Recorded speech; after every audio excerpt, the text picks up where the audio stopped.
देवों के देव महादेव के चरणों में प्रणाम करती हूँ। मैं गौरी पार्वती माता के चरणों में प्रणाम करती हूँ। मैं कार्तिक गणेश दोनों भैया के चरणों में प्रणाम करती हूँ। और मैं सभी देवी दुर्गा के चरणों में प्रणाम करती हूँ।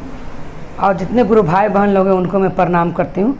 और महादेव से ही दया मांगती हूँ कि हे महादेव सब पर दया कीजिए, सब पर दया दृष्टि बना कर रखिए। हे महादेव आज इतना सब लोग काम रुका हुआ सब काम पूरा कीजिए। हे महादेव आज मैं महादेव का कथा सुनाने वाली हूँ।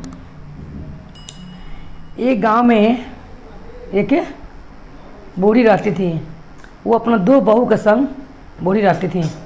उनका रोज़ का यही काम था, वो रोज़ माने जंगल में जाए और थोड़ा सा लकड़ी चुन चान के लिए आए बूढ़ी, तो अपना घर उनका खाना पीना बनता था।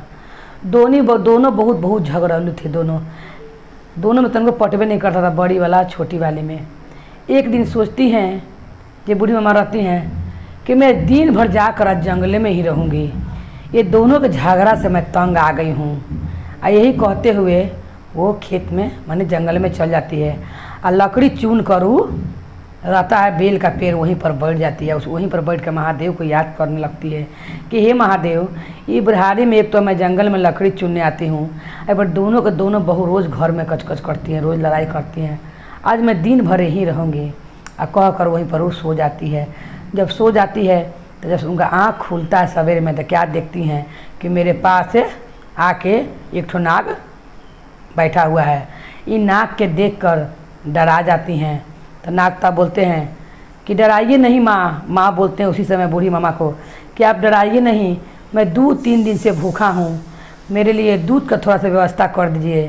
तो बूढ़ी चंबुम हो जाती हैं, कहती हैं कि मैं पहला बार सुन रही हूँ कि नाग भी बोलता है। ये सुनकर चंबू हो जाती है। तब कहते हैं नागता कि मैं आपको ये लंबा कहानी में बताऊंगा, मैं मनुष्य ही हूँ, मैं नाग बन गया हूँ। 21 बरस के बाद में फिर अपना रूप में मैं आ जाऊंगा। नागता बोलते हैं कि आप मेरे लिए दूध ले आइए। तो कहते हैं कि नहीं, मैं दूध लावे नहीं जा सकती हूँ, मेरी बहू दोनों बहुत लड़ाई करती हैं घर पर। मैं सोची हूँ कि मैं यहीं पर जंगल में ही मैं रहूँगी, ये पर रहूँगी, फल मूल तुरे खाऊँगी, यहीं पर जंगल पर रहूँगी। तो नागता बोलते हैं कि मेरे लिए आप कम से कम अपना घर चल जाइए और रसोई से थोड़ा सा दूध ले आइए। बूढ़ी मामा को ममता आ जाता है जब नागता बोलते हैं कि मैं 2-3 दिन से भूखा हूँ, भूखा रहा नहीं जा रहा है। कहा कि जहाँ पर मैं रहता था वो साधु जी मर गए हैं जो हमको रख ले थे, अब वहाँ पर कोई नहीं है, तो मैं क्या खाऊँ, रोज़ हमको दूध पिलाते थे। तब ये बूढ़ी में अपना घर जाती हैं और दूध अपना बड़ी बहू के रसोई में से लुका के ले आती हैं। यही सिलसिला रोज़ चलने लगता है। रोज़ 2 दिन 3 दिन ऐसे चुरा के दूध कभी छोटी बहू में से कभी बड़ी बहू में से ले आके नाग तक पिलाती थी। अब ये दोनों अपने में लड़ाई करने लगती हैं। वो कहती है कि तुम मेरा दूध ढार रही हो, वो कहती है तुम मेरा दूध ढार रही हो। तो बोलती हैं कि अभी बूढ़ी माँ बोलती हैं कि अब आप आपस में ही दोनों लड़ाई कर रही है। मैं दूध ले आकर रोज़ आपको पिलाती हूँ, अब वो दोनों अपने में लड़ाई कर रही है, दोनों का शक बढ़ गया है। वो कहती है तुम मेरा दूध ले ली हो, अब कहती है तुम मेरा दूध ले ली हो। तो नागता बोलते हैं कि ऐसा करिए कि आप चल के बता दीजिए कि मैं दूध नाग के लिए ले जाता हूँ, झगड़ा ख़त्म हो जाएगा। तो कहती है बूढ़ी मामा कि मेरा बहू इतना समझदार नहीं है कि मेरा बात मान लेगी। तो जाती हैं, जाके कहती हैं नाग तक बात मान के कि मैं ये दूध रोज़ तुम ले जाके नाग देवता के पिलाती हूँ। क्या कि नागता का कोई नहीं है, जहाँ वो रहते थे वो साधु जी मर गए हैं, इसीलिए बहुत भूखा है, उनका कोई भी कुछ खिलाने पिलाने वाला नहीं है, दूध कहाँ से आएगा। तो बहू बोलती हैं इनका कि नाक के दूध पिया कोई अच्छा बात है, इसका मतलब कि बुढ़िया तू चुड़ैल हो गई है, तभी तू नाक के दूध पिलाती है, नाक से बात करती है। आज से हम दोनों तुम्हारे घर में नहीं रहने देंगे। दोनों बहू उसी समय बूढ़ी मामा को हाथ पकड़ कर निकाल देती हैं। इस जंगल में नाग तो इंतजार करते रहते हैं ये कह के अपना बहू के समझा के दूध लेके आएंगे। वो खाली हाथे लौट आती हैं, दूध लेके नहीं आती हैं। तब नाग तब पूछते हैं कि ये बताइए माँ, ये क्या हुआ, आपकी बहू बात समझी? तो बोलती हैं बूढ़ी माँ ये कहाँ बात समझी, हम तो पहले ही आपसे बोले थे कि मेरे दोनों बहुत झगड़ेलू है, वो बात नहीं मानेगी, और हमको घर से भी निकाल दी कि तुम चुड़ैल हो, तबे नाग से बात करती हो, नाग के दूध पिलाती हो। तो नाग देवता कहते हैं कि ऐसा कीजिए कि हम जहाँ आपको ले चलते हैं वहाँ चलिए, आप हमारा बहुत मदद की हैं, आज से आप हमारी माँ, हम आपका बेटा बन के रहेंगे, हम आपको अपना घर ले चलेंगे। तो पूछती हैं बूढ़ी माँ कि हमको कहाँ ले जा रहे हो बेटा, कम से कम बताओ। तो बोलते हैं नागता कि आप चलिए तो पहले। तो बोलती हैं कि कुछ तो बताओ जो क्या मैंने कहाँ लेके जा रहे हो। तो कहते हैं कि आज से 3 दिन के बाद हमारा 21 बरस पूरा होने वाला है और मैं मनुष्य के रूप में आ जाऊंगा।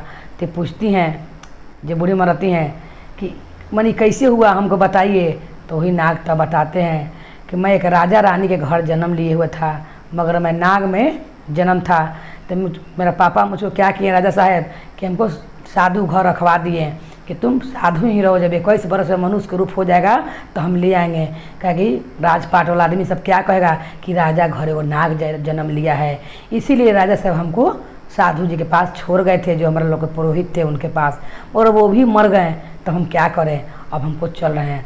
ये जैसे ही 3 दिन तक ही वही साधु बाबा के कुटिया में रहते हैं, नाग देवता लेके इनको बूढ़ी माँ को कहूँ कौन सा दूध की व्यवस्था करके पिलाती है। और 3 दिन के बाद आँख के सामने देखती है का बूढ़ी माँ कि वो नाग से मनुष्य के रूप में एकदम परिवर्तित हो रहे हैं। उनका शरीर बने नाग से सुंदर राजकुमार बन रहा है, एकदम राजकुमार बन जाते हैं नाग देवता। उसी समय बूढ़ी मामा को चरण छू के प्रणाम करते हैं और उनको लेके अपना राजा रानी के पास आते हैं। जब आते हैं तो कोई बोलते हैं कि राजा रानी से मिलना है राजकुमार। तो कहते लोग कि इतना सुंदर राजकुमार कहाँ से आया है। तो बोलता लोग कि नहीं, राजा रानी सूग में एक कमरा में बंद रहते हैं, खाना पीना वही कमरा में खाते हैं। 21 बरस तक वो लोग इंतजार करते रहते हैं कि मेरा बेटा कहिया मनुष्य बन जाएगा तो हम उसको वापस ले आएंगे। मगर हाल पता कभी भी लेने नहीं जानते थे। कि कभी भी कोई के भनक लग जाएगा कि मुझको नाग पैदा लिया था तो गांव में मोहल्ला में पूरा हाहाकार मच जाएगा कि रानी के तन से नाग पैदा लिया है। इसी कारण कभी भी साधु जी से भेंट करने नहीं जाते थे, क्या तो साधु मर जाते हैं। तभी राजकुमार आके बोलते हैं कि मुझे बहुत ज़रूरी है राजा रानी से मिलना। तब सैनिक कहते हैं कि क्या मिलिएगा, वो तो अपना बेटा के चिंता में घर में बंद हैं और रात दिन रोते रहते हैं, उसी में इतना भोजन करते हैं। उसी समय राजकुमार जाते हैं और सब कहानी अपना राजा रानी को सुनाते हैं। कहते हैं कि माँ मैं ही आपका बेटा हूँ, और जब हम लोग घर के पुरोहित थे वो मर गए और मैं यही बूढ़ी मामा हमको दूध पिलाकर हमको रखें जितना दिन बाकी था। इनका सामने ही मैं मनुष्य में परिवर्तन हुआ हूँ। अगर आपको नहीं विश्वास है तभी माँ से पूछ लीजिए। तो बूढ़ी मामा बताती हैं राजा रानी के कि हाँ ये नाग ही थे और मेरा सामने ही परिवर्तित हुए हैं मनुष्य में।